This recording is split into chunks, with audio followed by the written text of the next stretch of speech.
আমি 29 বছর অতিবাহিত হয়েছে শিক্ষকতার জীবনের, কিন্তু আমি স্বাধীনতার যুদ্ধ দেখেছি। 1971 সালে বাংলাদেশ স্বাধীন হয়েছিল, কিন্তু এদেশের একটা ভৌগোলিক অবস্থানের একটা পরিবর্তন হয়েছে ভৌগোলিক, কিন্তু এদেশের মানুষ জিম্মি অবস্থায় এদেশে বসবাস করতেছে।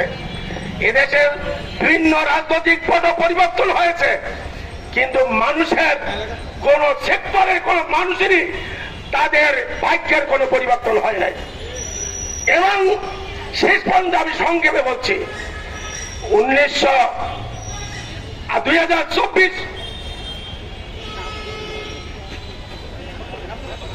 2024 এইমাত্র উপস্থিত হয়েছেন ইসলামী আন্দোলন বাংলাদেশ নারায়ণগঞ্জ মহানগর সংগ্রামী সভাপতি হযরত মাওলানা মুফতি মোহাম্মদ মাসুম বিল্লাহ সাহেব।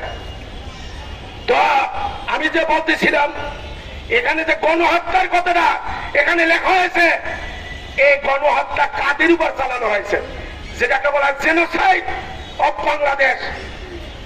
আমাদের এদেশের মেধাবী ছাত্র সংগঠনের মাধ্যমে একটা বৈষম্য বিরোধী আন্দোলন, বিনা অস্ত্রে এমনকি ঢিল লাঠিও তাদের হাতে ছিল না। এরা তাদের ন্যায্য অধিকারের দাবিতে কোঠা বিরোধী আন্দোলন, অর্থাৎ 100 ভাগের মধ্যে 56 ভাগই যায় বিভিন্ন কোঠায়, মেধাবীদের স্থান নাই। ঢাকা ইউনিভার্সিটি সহ বাংলাদেশের বিভিন্ন শিক্ষা প্রতিষ্ঠানের যারা মেধাবী, যারা বিসিএস ক্যাডার হবে, যারা ডাক্তার হবে, ইঞ্জিনিয়ার হবে, তাদেরকে বাদ দিয়ে বিভিন্ন কোঠায় নোংরা পদ্ধতিতে দেশের নিয়োগ চলত। যার কারণে তারা একটা ইংলিশ বিভাগের শেষ বর্ষের ছাত্র আবু সাইদ, তাকে এক কুলাঙ্গার পুলিশ তার বুকে গুলি দিয়ে তাকে হত্যা করে সেই এদেশের জাতিকে জাগরিত করে এরপর দুনিয়া থেকে বিদায় হয়েছে। এই যে অন্তর্বর্তীকালীন সরকার, এদের কাছে বিশেষ করে প্রধান উপদেষ্টার কাছে আমরা ন্যায্য বিচার দাবি করি।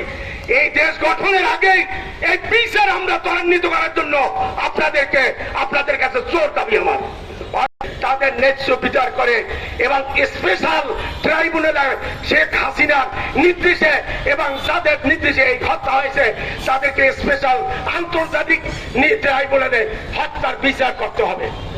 এরপরে খ্রিস্টান পর্যন্ত এই কারিকুলামকে প্রত্যাখ্যান করেছে। এই দেশবাসী, এই সাংবাদিক বন্ধুরা, আমি এই অন্তর্বর্তী সরকারকে আমি অনুরোধ জানাবো, এই শিক্ষা কারিকুলাম স্থগিত নয়, it will have to be cancel forever. এরা চিরদিনের জন্য বাতিল করতে হবে। এই দাবি জানিয়ে আমি আমার সংক্ষিপ্ত বক্তব্য শেষ করছি। জননেতা সুলতান মাহমুদ বক্তব্য নিয়ে আসছেন।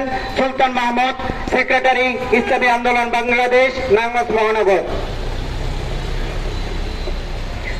আলহামদুলিল্লাহ, জাতীয় শিক্ষক ফোরাম নারায়ণগঞ্জ জেলা মহানগর শাখার উদ্যোগে আয়োজিত আজকের এই মানববন্ধনে উপস্থিত আজকের মানববন্ধনের সুযোগ্য সভাপতি, জাতীয় শিক্ষক ফোরাম নারায়ণগঞ্জ জেলার সভাপতি শিক্ষক নেতা মাওলানা রাজাউল করিম, উপস্থিত আছেন আজকে আমাদের প্রধান অতিথি ইসলামী আন্দোলন বাংলাদেশ